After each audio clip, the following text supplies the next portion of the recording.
Suyumu kazanımda içtim, ekmeğimi sormuş ha. Böldüm de yedim. Mutlu olanlar burada bir alkış yapabilir mi? Alkış buyurdum, ihaneti gördüm. Sesin dolu sessizliğimde. Seviştim doludu benim, sen de başını alıp gitme ne olur. Ne olur tut ellerimi, hayatta hiçbir şeyim az olmadı senin kadar.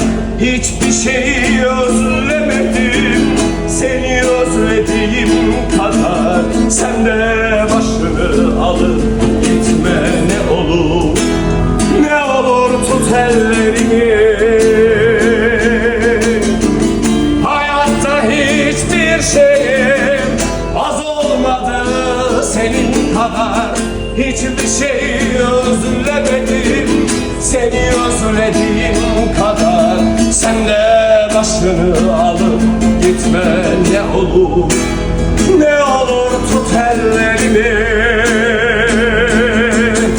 ne olur.